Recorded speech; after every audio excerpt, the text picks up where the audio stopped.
செவி தலைவர் மாதவி மீதான புகாரை நாடாளுமன்ற கூட்டுக்குழு விசாரிக்க வேண்டும். 2023 ஹிண்டன்பர்க் புகார் கூறிய போது அதானிக்கு நற்சான்று அளித்ததே செபிதான் என காங்கிரஸ் தலைவர் மல்லிகார்ஜுன கார்கே வலியுறுத்தல். அதானி குழும நிறுவன பங்குகளிலோ கடன் பத்திரத்திலோ முதலீடு செய்யவில்லை. ஹிண்டன்பர்க் அறிக்கை பூதகரமாக வெடித்துள்ள நிலையில் செபி தலைவர் மாதவி விளக்கம். ஹிண்டன்பர்க் அறிக்கையில் கூறியுள்ள குற்றச்சாட்டுகளுக்கு பொறுப்பேற்று மாதவி பதவி விலக வேண்டும். மார்க்சிஸ்ட் கம்யூனிஸ்ட் கட்சியின் பொதுச் செயலாளர் சீதாராம் யெச்சூரி வலியுறுத்தல்.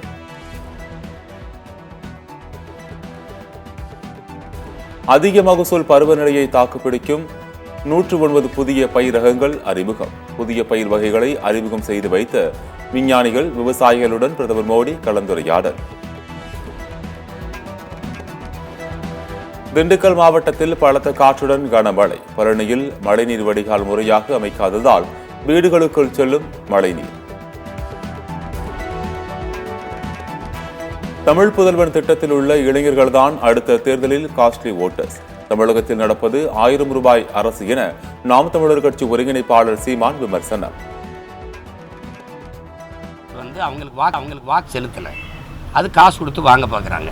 இப்போ இருந்தே கொடுத்து 18,000 ஒரு ஓட்டுக்கு. ரொம்ப காஸ்ட்லி ஓட்டர்ஸ் தமிழ் புதல்வர்கள் தான், அப்புறம் புரட்சி பெண்கள் தான். போக்குவரத்து நெரிசல் மிகுந்த சென்னையில் மத்திய பகுதியில் கார் பந்தயம் தேவையா? விளையாட்டுத்துறை அமைச்சர் மக்கள் வரி பணத்தில் விளையாட்டு செய்கிறார் என அதிமுக பொதுச் செயலாளர் எடப்பாடி பழனிசாமி விமர்சனம்.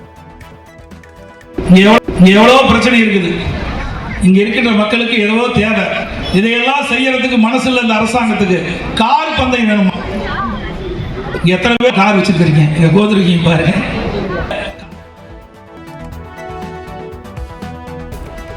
தயாரிப்பாளர் சங்கத்துடன் எந்த பிரச்சனையும் கிடையாது. ஒரு வாரத்தில் பேச்சுவார்த்தை நடத்தப்படும். பேச்சுவார்த்தைக்கு தயாரிப்பாளர் சங்கம் சம்மதம் தெரிவித்திருப்பதாக ஆலோசனைக்கு பின்னர் நடிகர் சங்கத்தினர் பேட்டி. இந்தியாவிற்குள் ஊடுருவ முயன்ற வங்கதேசத்தைச் சேர்ந்த 11 பேர் கைது. சம்பந்தப்பட்ட போலீசாரிடம் விசாரணைக்காக ஒப்படைத்த எல்லை பாதுகாப்பு படை. பஞ்சாபில் ஆற்றை கடக்கும் போது வெள்ளத்தில் அடித்துச் செல்லப்பட்ட கார். ஒரே குடும்பத்தைச் சேர்ந்த 8 பேர் உட்பட 9 பேர் பலி, 2 பேர் மாயம்.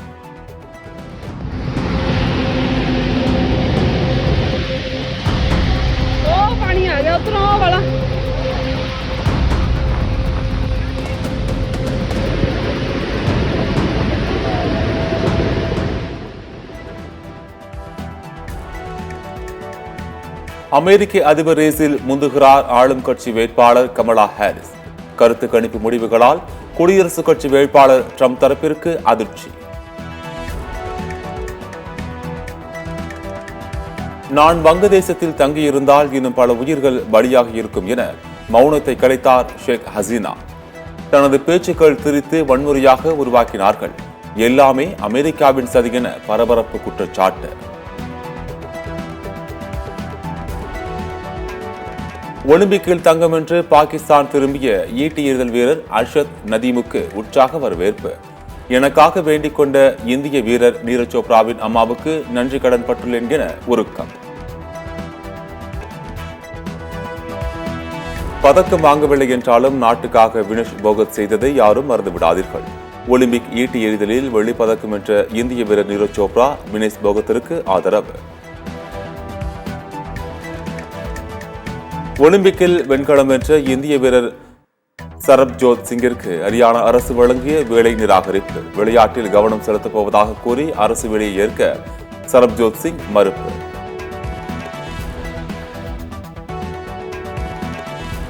ஒலிம்பிக்கில் மீண்டும் கிரிக்கெட் சேர்க்கப்பட்டுள்ளது உற்சாகம் அளிக்கிறது. ஆஸ்திரேலிய அணியின் முன்னாள் கேப்டன் ரிக்கி பாண்டிங் மகிழ்ச்சி.